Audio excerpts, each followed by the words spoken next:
ඉතින් කොහොමද ඔයාලට අද මම වෙනස් වීඩියෝ එකක් තමයි අරගෙන ආවේ. මට හිතුණා ඔයාලට චුට්ටක් කතා කරන්න ඕනි කියලා. ඉතින් මේ මගේ ඉස්කෝලේ ගිහිල්ලා මම ඉස්කෝලේ යන කාලේ මොනවද මම කරේ? ඉස්කෝලේ ගිහිල්ලා අවුට් වුණාට පස්සේ මම මොනවද කරේ? ඉතින් මට තිබ්බ බලාපොරොත්තු දැන්ට කරන ජොබ්ස් මොනවද? දැන් තියෙන බලාපොරොත්තු මොනවද? මට හිතුණා මේ දේවල් ඉතින් ඔයාලට බෙදා ගන්න ඕනි කියලා. ඉතින් ඒ වගේ ඒ ගැන වීඩියෝ එකක් තමයි අද මම අරගෙන ආවේ. ඉතින් එහෙනම් අපි වීඩියෝ එකට යමු. ඉතින් වීඩියෝ එකට යන්න කලින් මම ආදරෙන් ඔයාලගෙන් ඉල්ලනවා මගේ channel එක subscribe කරලා නැත්නම් තාම මගේ channel එක subscribe කරන්න කියලා. ඉතින් මගේ channel එකත් එක්ක දිගටම එකතු වෙලා ඉන්න කියලා මම ආදරෙන් ඔයාලගෙන් ඉල්ලනවා. මගේ වීඩියෝස් බලන්න කියලා මම ආදරෙන් ඔයාලට මතක් කරනවා. එහෙනම් අපි යමු දැන් වීඩියෝ එකට. ඉතින් මම පොඩි කාලේ අපි ඉස්කෝලේ යනවනේ. ඉතින් ඉස්කෝලේ ගිහිල්ලා අවුට් වෙනාම පස්සේ තමයි අපි ජොබ් කරන්න පටන් ගන්නෙ. ඉතින් O level ලියනකම් මම ඉස්කෝලේ යනවා. O level වලින් පස්සේ මම ඉස්කෝලේ ගමන නතර කරනවා. හැබැයි මම O level ලියනකම් ඉස්කෝලේ ගියාට මම අවුරුදු 12යි 13යි වගේ නම් මම පොඩි පොඩි රස්සාවල් කරා මම අපේ ආත්තම්මත් එක්ක. ඉතින් ඉස්කෝලේ ගමන 11 වසරේදීම නතර කරන්නෙත්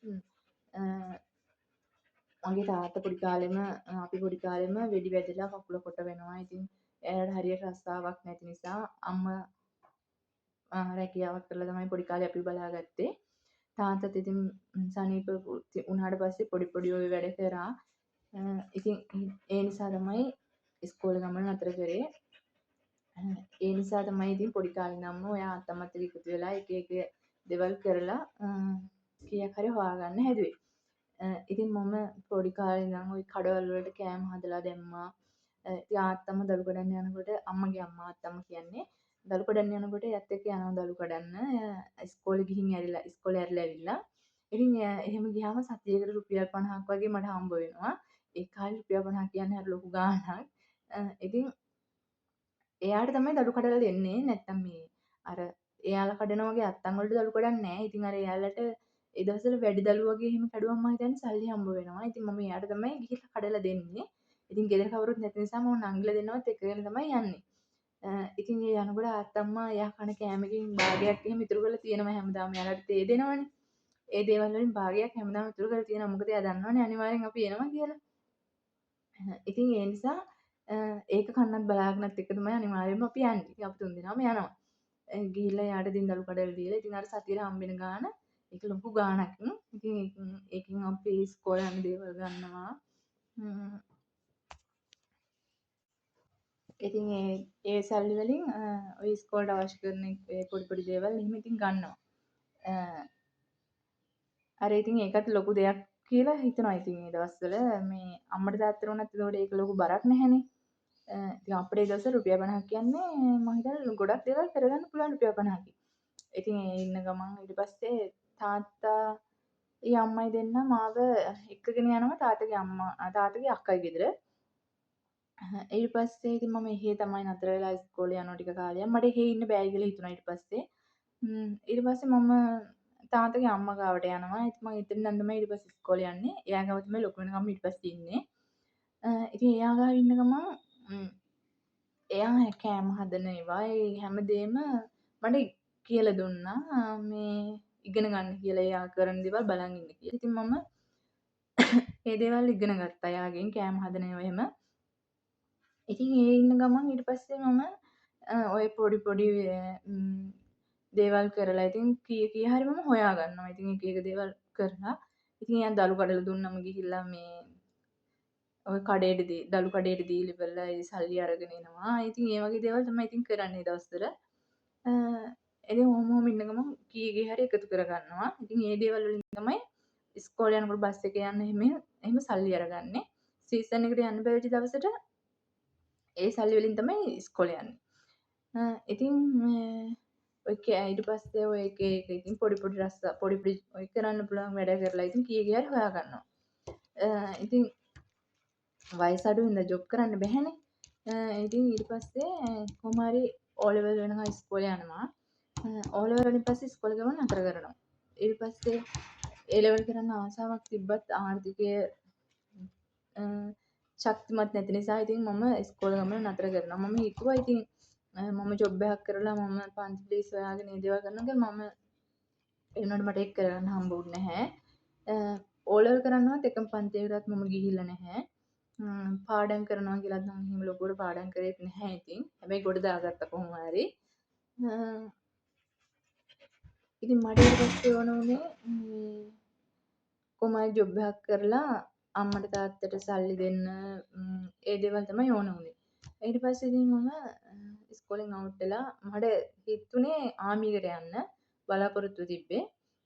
ඉතින් ඒකට යන්න ඔක්කොම ඩොකියුමන්ට්ස් හදලා ඔක්කොම දේවල් කරගත්තට පස්සේ තාත්තා කැමති වුණේ නැහැ මම යනවට. ඉතින් මම ඒ ගමන නතර කරා. ඊට පස්සේ මම ගොඩක් තැන්වලට ගිහිල්ලා ජොබ්ස් බැලුවා. ඒ වගේ වයස අඩු වෙන නිසා ගත්තේ නැහැ. 16යි 17 ලැබලත් නැහැ වගේ. ඒකෝර මට මතක. ඉතින් ඔහොම යන ගමන් කොහොම හරි රෙදි කඩේක වැඩට එන්න කියලා කොහොම හරි ඉන්ටර්විව් එකට ගිහිල්ලා ඒකෙන් පාස් වුණා. ඊට පස්සේ ඒ රෙදි කඩේ ටික කාලයක් ඉතින් වැඩ කරගෙන හිටියා. ඊට පස්සේ කොහොම හරි ඒ කාලේ රුපියල් 18000ක් වගේ තමයි පඩියක් හම්බ වුණේ. ඉතින් ඒ දේවල් වලට ඉතින් ගෙදර වියදම් වලට බලාගෙන හිටියා. ඊට පස්සේ ඉස්කෝලෙන් අවුට් වුණාට පස්සේ මම ගෙදර එනවනේ ආත්තම්ම ගාවින් අයින් වෙලා එනවා ඊට පස්සේ. ඒ ඇවිත් තමයි ඊට පස්සේ මම ජොබ් කරන්න පටන් ගන්නෙ. ඊට පස්සේ මම ඉන්න ගමන් රෙදි කඩේත් මොකක් හරි ට්‍රාන්ස්පෝර්ට් ප්‍රශ්නයක් වෙලා මම ඒකෙනුත් නතර වෙනවා.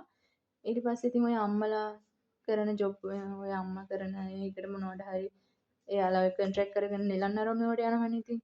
ඒවට එහෙම උදව් වෙගෙන හිටියා ඊට පස්සේ. ඉතින් ඒ හම්බෙන සල්ලි මම ගන්නෙ නෑ. ඒ සල්ලි එයාලට එහෙමම දෙනවා. එහෙම ඉන්න ගමන් ඉතින් මට හිතුණා මට ඒ වගේ දේවල් හරියන්නේ නැහැ කියලා. ඉතින් ඊට පස්සේ ආයෙ කොහොම හරි ගාමට් යන්න පටන් ගත්තා. ගාමට් එකේ ටික කාලයක් වැඩ කරගෙන ඉන්නකොට ඇත්තටම ගාමට් එකේ සුපර්වයිසර්ලත් එක්ක වැඩ කරන්න බෑ. මම ට්‍රේනින් ලයින් තමයි ගියේ මහන්න. ඔහොම ඉන්නකොට එයාලා ටාගට් දෙන්න බැරුණාම කෑලි ගන්න ඉතින් අපි පුරුදු වෙනකන් අපිට කොහොම මහන්න බැහැනේ. ඉතින් ට්‍රේනින් එකක් හරියට දෙන්නේ නැහැ. දවසයි දෙකයි ඊට පස්සේ ලයින් වලට දානවා මහන්න. ඊට පස්සේ ඉතින් ඔහොම ඉන්න ගමන් බැනුම් අහලා අන්තිමට එපා වුණා ගාමට් ජොබ් එක. ඊට පස්සේ ඉතින් ලයින් එකේ ඉන්න කට්ටියකින් බැනුම් අහන්නත් ඕනේ ඩැමේජ් ගියාම. ඊට පස්සේ මම ඒකෙනුත් නතර වෙනවා. ඒකෙනුත් නතර වෙලා ඊට පස්සේ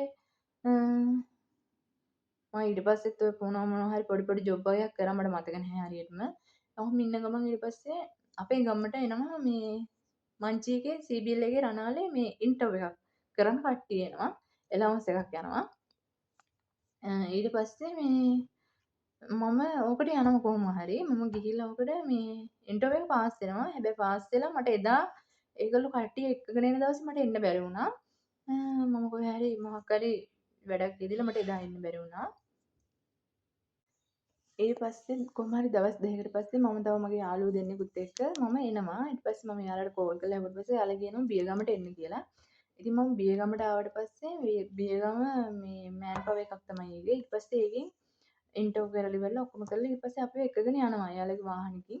ඉතින් මම හිතුවේ ඇත්තට මංචියකට තමයි එක්කන් යන්නේ කියලා. හැබැයි ඇත්ත මංචියකට නෙමෙයි එක්කන් ගියේදා. එක්කගෙන ගියේ මේ කඩවත පැත්තේ තියෙන මේ එලිෆන්ට් හවුස්. ක්‍රීම් සෝඩාද මයි කෝලා කියලා ෆැක්ටරි එකට බීම් හදන එක. ඊට පස්සේ මේ ගෑනු ළමයින්ට වෙනම බෝඩින් පිරිමින්ට වෙනම බෝඩින් තියෙනවනේ. ඉතින් කොහොම හරි ගෑනු ළමයි ඉන්න බෝඩින් වලට මම වැටුණාට බෝඩින් කොටස් දෙකක් තමයි තිබ්බේ. මගේ යාළුවෝ දෙන්න වැටුනේ වෙන බෝඩින් එකට. එදෙන කපල් එකක් ගියේ. ඉතින් මේ කොහොම හරි මම ඊට පස්සෙන් දවසේ දැන් මගේ බෝඩිම හිටපු කට්ටියත් එක්ක මම වැඩට යනවා. ඊට පස්සේ කොහොම හරි මම ගිහලා දැන් මම දන්නෙත් නෑ ඇත්තට මම කොහෙද කියලා දන්නෙත් නෑ මොකක්වත් මම දන්නේ නෑ. මම තනියෙන් ගිහිල්ලත් නෑ. ගෙදරින් තනියෙන් ආවමයි කොළඹ පැත්තට. මේ ඉතින් මම මොකක්වත් දන්නේ නෑ. දැන් මම හොඳටම බයලා ගිහින් බැලුවට පස්සේ මගේ යාළුවෝ දෙන්න නෑ. මගේ යාළුවෝ දෙන්න කෝ කියලා මං ඉතින් සර්ලගෙන් ඇහුවට පස්සේ යාළුවා කිව්වා ඒ දෙන්න බෝඩිමෙත් නෑ. ඒ දෙන්න ගෙදර ගිහින් කියලා. ඊට පස්සේ දැන් මම හොඳටම බය වුණා. ඇත්තට මම ආයේ ගෙදර එන්නවත් දන්නේ නැහැ. ඊට පස්සේ දැන් කරන්න දෙයක්වත් නැහැනේ. හරියටම මම ගියේ මාර්තු මාසෙක. දැන් අප්‍රේල් මාසෙට ඉතින් අම්මලා තාත්තලා රෙදි අරන් දෙන්නත් ඕනේ. ඒ දේවල් කරගන්නත් ඕන නිසා කමක් නෑ. මම හිතුවා ගෙදර යන දවසට කොහොම හරි යන්න හොයා ගන්නවා පාර. මේ මම දැන් ආපු එකේ වැඩ කරගෙන ඉන්නවා කියලා කරලා මේ මාසේ කොහොම හරි මම ඔන්න ඉතින් මාසයක් වැඩ කරා. ඇත්තටම එතන වැඩ නම් මාරම අමාරුයි. බෝතල් අර බීම් බෝතල් ගහන්න තියෙන මැෂින් එකෙන් පැයට 600ක්ද කොහෙද ගහන්න ඕනේ. ඉතින් මේවා එහෙම අර රත් වෙලා එන අවන් එකේ රත් වෙලා එන බෝතල් අරගෙන ගහන නිසා මේ ඇඟිලි දෙක ඔක්කොම පිච්චිලා දියපට්ට දාලා තමයි තිබ්බේ. ඉතින් ඊට පස්සේ ටික දවසක් යනකොට දියපට්ට පුපුරනවා. මට ඇත්තට බෝතල් ගහ ගන්න අමාරුයි ඊට පස්සේ. මැෂින් එකට දෙන්නෙක් තමයි දාන්නේ. එක්කෙනෙක් පැයක් ගහනවා අනිත් එක්කෙනා පැයක් ගන්නවා. අනිත් පැයේ පැක් කරනවා. ඊට පස්සේ ඉතින් ඔහොම කොහොම හරි මම අප්‍රේල් 10 වෙනකම් වැඩ කරගෙන හිටියා. ඇත්තටම පඩිය ගත්තට පස්සේ ඇත්තටම දුකයි. ඒ කරපු ඕටීත් කරලා ඔක්කොම කරලා පඩිය දීපු රුපියල් 20000ක් වගේ. ඉතින් කරන්න දෙයක් නැහැ. ඉතින් පඩිය අරගෙන කොහොම හරි ඔන්න අහගෙන බස් එකේ නැගලා මහරගමට ඇවිල්ලා මහරගමෙන් අම්මලට රෙදිත් අරගෙන මම ඉතින් ඔන්න ගෙදර යනවා. මහරගමට ආවට පස්සේ මහරගමෙන් ගාල්ලට යන්න එහෙම දන්න නිසා ඔන්න කොහොම හරි මම ගෙදර යන්න දැනගත්තා ඊට පස්සේ. ඊට පස්සේ ඔහොම ඉන්නකොට මට මයිකෝල් එකකින් කට්ටිය කිව්වා මේ CBL එකට කට්ටිය ගන්නවා මෙහෙමයි. ඒ අය ඒකට ගියේ නැති මං කොහොම ඒකට යන්න තමයි ආවේ. ඒ උනාට මාව ගෙනත් දැම්මේ මෙහෙට කියලා.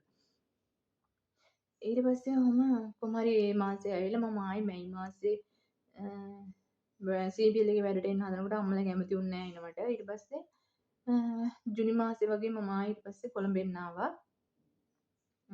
ඔහොම ඇවිල්ලා ගාල්ලට ඇවිල්ලා ගාල්ලෙන් කඩුවෙලට ඇවිල්ලා CBL එකේ වැඩට ආවා කොහොම හරි ඉන්ටර්විව් ඇවිල්ලා ඉන්ටර්විව් පාස් වෙලා වැඩට ගත්තා. ඒ මෑන් පවර් තමයි.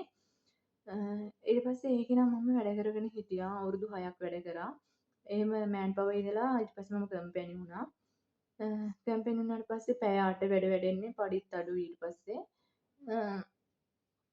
ඊට පස්සේ මේ ඔහොම ඉන්න ගමන් මංචිකේදී බැන්දා. ඊට පස්සේ බැන්දට පස්සේ මාව රෑ 10ට එහෙම ෂිෆ්ට් එක ඕෆ් වුණාම එක්කගෙන එක්කා යන්න අයියා නැති දවසට තනියම බෝඩිම දුරයි. යන්න බැරි නිසා කොහොම හරි මම ඒකෙන් නතර වුණා. ඒ බෝඩින් ඒ පැත්තේ ටිකක් යන්න අපහසුයි රෑ වුණාම. ඒ නිසා ඉතින් එතනින් නතර වුණා. රෑ 10ට ෂිෆ්ට් එක වැඩ නිසා. ඒකේ නම් මෑන් පවර් ඉන්න කාලේ එහෙම 45000ක් 50000ක් වගේ පඩි ගත්තා. මේ ඉරිදත් වැඩ කරලා ඕටී කරලා එහෙම. ඉතින් මේ කාලේ පඩිය ලොකු පඩියක් මට. ඉතින් ගෙදරට සල්ලි දානවා කියන්නේ හැම මාසෙම පඩිය අරගෙන හැබැයි මට මම කරගත්ත දෙයක් නැහැ. මම සල්ලි අරගෙන ගෙදරට තමයි දාන්නේ. අදටත් මම රුපියල් 100ක්වත් මගේ පොතක පතක ඉතුරු කරගෙන නැහැ මේ වෙනකම්ම. මේ ඉතින් මම මුලින්ම බැංකු පොත හදන්නෙත් මේ CBL එකේ වැඩට ගියාට පස්සේ වුණ කොහොම හරි. ඔහොම තමයි ඉතින් අපේ ජීවිතය. අපේ ජීවිතේ ඉතින් අර පොඩි කාලේ ඉඳලම එහෙම ලොකුවට සුන්දර ජීවිතයක් ගත කරපු කෙනෙක් නෙමෙයි මම. ඉතින් අපේ පවුල දුප්පත් පවුලක් නිසා ඉතින් ඔහොම තමයි ජීවිතේ ගෙවිලා ගියේ. ඔහොම ඉතින් ඉන්නකොට දැන් බැන්දට පස්සේ ඉතින් අයියගේ ෆැමිලි එකට හොඳයි. ඊට පස්සේ ඉතින් කොහොම හරි දැන් නම් ඉතින් හැම දෙයකටම අයියකට මගේ හස්බන්ඩ් ඉන්නවා මාත් එක්ක. ඉතින් අර වැටෙන්න යන අවස්ථාවල එයා ඉතින් මට ශක්තියක් වෙලා ඉතින් මාව වැටෙන්න දෙන්නේ නැහැ. මාව අල්ලගෙන ඉන්නවා හැමදේම දරාගෙන.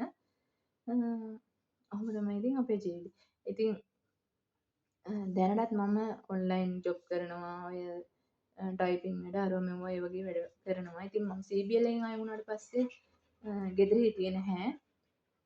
කීස් එකේ වැඩට ගියා. ඊට පස්සේ ආයෙ ගාමට ගියා. හැබැයි මහන්න නෙමෙයි පැකින් එකට ගියේ. පැකින් එකට ගිහිල්ලා ඒකෙත් උදේ 6ට ගියාම රෑ 9ට එන්නේ. ඊට පස්සේ කෑම උයාගෙන යනවා. මම උදේ 4ට තමයි නැගිටලා වැඩ කරගෙන යන්නේ. ඉතින් රෑ 9ට ආවට පස්සේ ආයෙ 4ට නැගිටින්න ඒ ටික කාලයක් වැඩ කරා අවුරුද්දක් කහමාරක් වගේ. එහෙම වැඩ කරලා ඉන්න ගමන් කොහොම හරි අසනීප වුණා. ඊට පස්සේ එහෙම නතර වුණා. ඊට පස්සේ තමයි ජොබ් කරන එක නතර කරේ. ඊට පස්සේ ඉතින් ජොබ් කරන එක නතර කරලා මෙහෙම ඔන්ලයින් බිස්නස් මොනවා හරි කරගෙන ඉන්නවා කියලා හිතුවා. ඊට පස්සේ තමයි මේ වගේ ටයිපින් වැඩ කරන්න ওই දේවල් පටන් ගත්තේ. ඊට පස්සෙත් මට හිතුණා මම YouTube channel එකක් පටන් ගත්තොත් හොඳයි කියලා. ඉතින් ඊට පස්සේ තමයි මම YouTube channel එක පටන් ගත්තේ.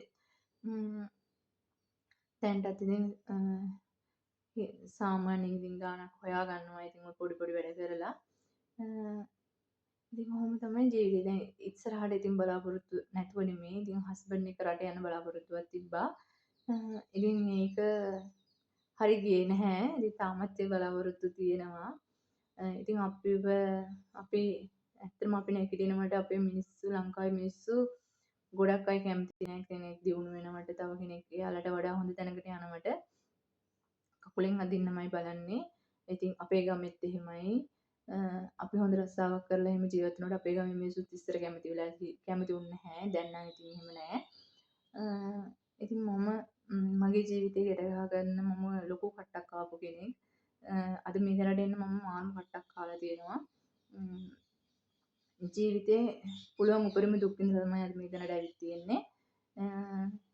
ඉතින් කවුරුත් ගහන මඩ වලින් ගල් වලින් අපි වැටෙන්න හොඳ නෑ. අපි දැනගන්න ඕනේ අපේ ජීවිතය හදාගන්න. අපි ඉස්සරහට යන්න අපි දැනගන්න ඕනේ.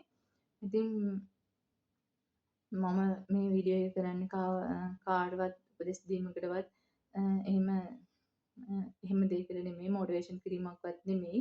ඇත්තටම දැනටත් වැඩෙන අවස්ථා නැතුව නෙමෙයි. ඒ වැඩෙන හැම අවස්ථාවකම ඉතින් මගේ හස්බන්ඩ් ඉන්නවා. ඉතින් පුළුවන් විදිහට ජීවිතේ ඉස්සරහට යන්න තමයි බලාපොරොත්තු තියෙන්නේ. ඉතින් අප කාටවත් ජොබ් එකක් නොකර ජීවත් වෙන්න බෑ. ඉතින් මම පොඩි කාලේ ඉඳන්ම දුක් විඳලා කට්ට කාලා ඇවිල්ලා තමයි අද මෙහෙම ඉන්නේ. අපිට වඩා දුක් විඳින අයත් අද ලංකාවේ නැතුව නෙමෙයි ඉන්නවා. ඉතින් මේ පහුගිය කාලේ වෙච්ච ව්‍යසනෙන් මිනිස්සුන්ට ඉන්න හිටින්න තැන් හිටන්න නැති වුණා. සමහරුන්ගේ අම්මලා තාත්තලා අහිමි වුණා. ඉතින් එහෙම අයත් ඇති වුණ තරම් ඒත් අපි අපේ ජීවිතේ අපිටම කියලා දෙයක් ගොඩනගා ගත්තොත් අපිට පුළුවන් හිටියට වැඩිය හොඳ තැනකට ජීවත් වෙන්න හදාගන්න. ඉතින් මගෙත් ඉතින් ඉස්සරහා බලාපොරොත්තු එහෙමයි. ඉතින් අපි බලමු ඉස්සරහට මොකද වෙන්නේ කියලා. ඉතින් එහෙනම් මම මෙහෙම වීඩියෝ එකක් කරා කියලා ඔයාලා මට බනින්න එපා. මොකද මේ මගේ ජීවිත කතාව මට හිතුණා ඒක ඔයාලත් එක්ක බෙදා ගන්න ඕනේ කියලා. ඒකයි මේ වීඩියෝ එක කරේ. නැත්තම් එහෙම දුක කියනවක්වත් එහෙම දෙයක් නෙමෙයි. ඉතින් ජීවිත කතාව තමයි මේ මගේ. ඉතින් එහෙනම් මම ආදරෙන් ඉල්ලනවා මගේ channel එකත් එක්ක දිගටම රැඳිලා ඉන්න කියලා. එහෙනම් අදට මේ වීඩියෝ එක ඉවරයි. ගිහින් එන්නම්. හැමෝටම සුබ දවසක්.